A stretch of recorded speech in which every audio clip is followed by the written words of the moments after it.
Hello, my friend.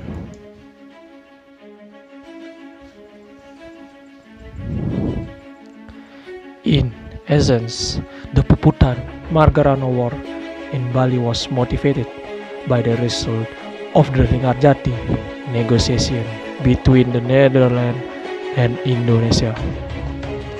One of the contents of the Linggarjati negotiation was the willingness to declare de facto the Republic of Indonesia with territories including Java, Sumatra, and Madura.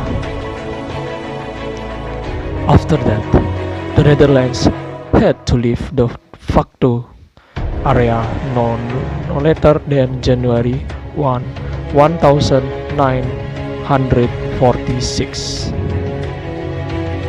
That means Bali is not included in the Republic of Indonesia. This hurt the hearts of the Balinese people who became resistant. In addition, the puputan margarana war was also triggered by the refusal of Lieutenant Colonel I Gusti Ngurah Rai, who was then head of the Lesser Sunda Division against the Dutch of establish the states of East Indonesia, or we can call it or night. On 2 and 3 March 1946, the Dutch landed about 2,000 troops in Bali. The aim of the Netherlands is to unity Bali with other parts of the states of East Indonesia. Night.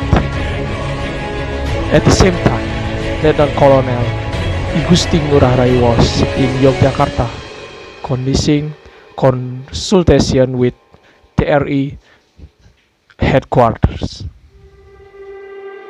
The Dutch then persuaded Gusti Ngurah Rai to cooperate in forming at night, but this invitation was firmly rejected by Gusti Ngurah Rai, even he was determined to fight against the Dutch. In about between November 1946, Gusti Ngurah Rai then gave orders to his troops named Ciung Wanara to disarm the Nisa police who occupied Tabanan city. The order was carried out 3 days later on November 19, 1946 to be precise. During this operation, Ciung Wanara troops managed to take control of Nisa police detachment in Tabanan and seized dozens of fully equipped weapons with their artillery. After that, Ciung Wanara's troops returned to Adeng village Marga Tabanan. Inevitably, this incident angered the Dutch. On November 20, 1946, the Dutch deployed all their troops scattered throughout Bali and Lombok to isolate Adeng Marga village. The Dutch also broke their bombers for Makassar to face I Gusti Ngurah Rai's troops. By noon around 9 to 10 Wita, the Ciung Wanara troops realized that they were surrounded by Dutch soldiers. Reluctant to give up, gunfire was inevitable. Fact. Previously, I Gusti Ngurah Rai smelled the Dutch movement and immediately moved his troops to Marga village. They walked along the eastern tip of the island of Bali, including crossing Mount Agung. However, The Dutch were able to detect this effort, who then success in catching up with Chiungwanara's troops.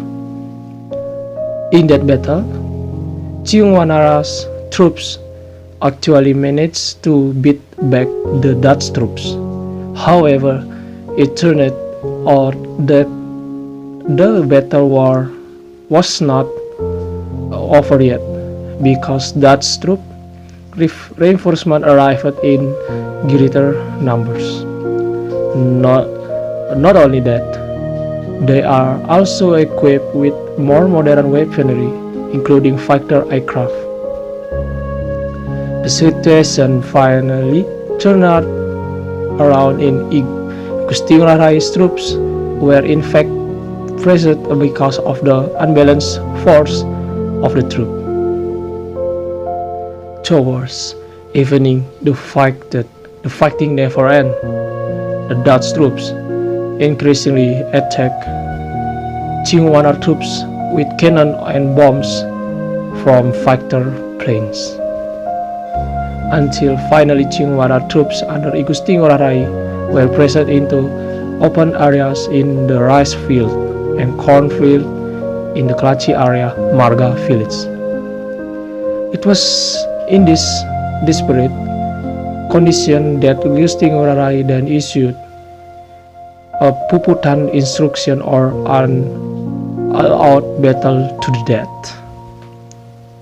In the Balinese warrior's view, it is better to fight as a knight than to fall into the hands of the enemy.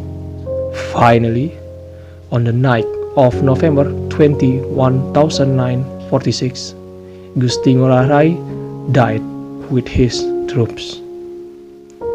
The incident was later recorded as the Puputan Margarana incident, an important historical milestone in the struggle of the Indonesian people. The defeat of Gusti Ngurah Rai troops then further facilitated Dutch efforts to establish the state of East Indonesia. Luckily, this effort failed again after Indonesia returned to being a unitary state in 1960.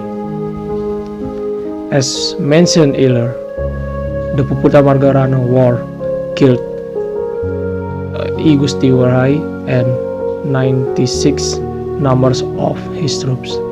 Meanwhile, in the opposing camp, about 400 people died in the war.